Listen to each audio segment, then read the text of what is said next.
दोस्तों मैं हूं राजीव और आप देख रहे हैं अमानत नॉलेज। दोस्तों आज हम जानकारी प्राप्त करेंगे कि अगर कोई ज़मीन है और वो ज़मीन हमारे दादाजी के नाम से दान में मिला है, लेकिन उसका कोई कागजात हमारे पास नहीं है और जो हमारे पाटीदार हैं वो उस पर ज़बरदस्ती कब्जा कर रहे हैं, तो इस परिस्थिति में क्या करेंगे दोस्तों, जानने के लिए अगर आप हमारे चैनल पर नए हैं तो चैनल को सब्सक्राइब कर लीजिए और बेल आइकन प्रेस कर दीजिए। चलिए आगे जानकारी प्राप्त करते हैं।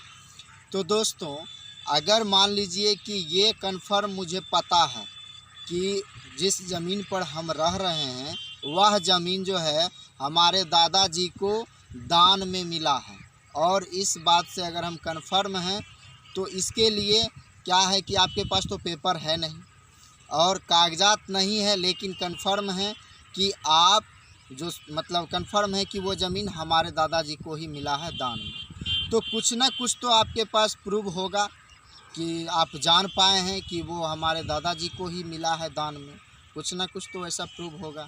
अगर मान लीजिए नहीं भी है तो वैसी परिस्थिति में मान लीजिए कि आपके पाटीदार ज़बरदस्ती उस पर कब्जा कर रहे हैं, तो कहने का मतलब है कि उस समय जो है जिस समय वो कब्जा कर रहे हैं उनके पास भी कोई पेपर नहीं है और आपके पास भी ज़मीन का कोई पेपर नहीं है।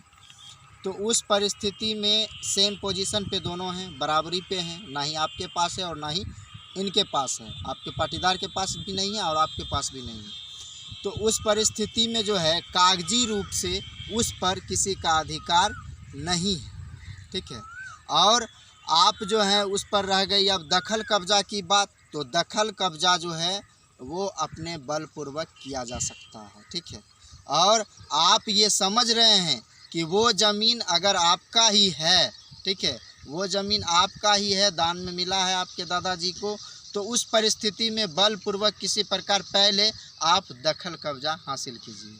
उसके बाद जो है कुछ ना कुछ प्रूफ जो है उसका ऊपर करने का प्रयास कीजिए।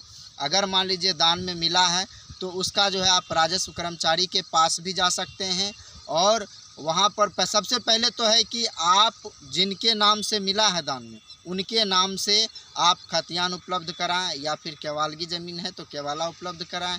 उसका कुछ न कुछ प्रूफ आपके पास होना चाहिए और एक प्रूफ मिल गया तो आप उसके द्वारा जो है सारा प्रूफ ऊपर कर सकते हैं। अगर मान लीजिए पेपर नहीं है उसके पास और आपके पास भी, तो वैसी परिस्थिति में जो है जिनके पास बल होगा वो उस ज़मीन को कब्जा हासिल कर सकते हैं। तो अगर कन्फर्म हैं आप तो सबसे पहले है कि आप बलपूर्वक उसे हासिल कर लीजिए, ठीक है। ऐसी परिस्थिति में मैं इससे ज़्यादा जो है जानकारी नहीं दे सकता हूं।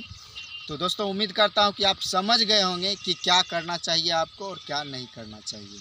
उम्मीद करता हूं वीडियो पसंद आया होगा। अगर पसंद आया तो वीडियो को लाइक शेयर करना ना भूलें। मिलते हैं नेक्स्ट वीडियो के साथ, तब तक के लिए अलविदा, थैंक्स।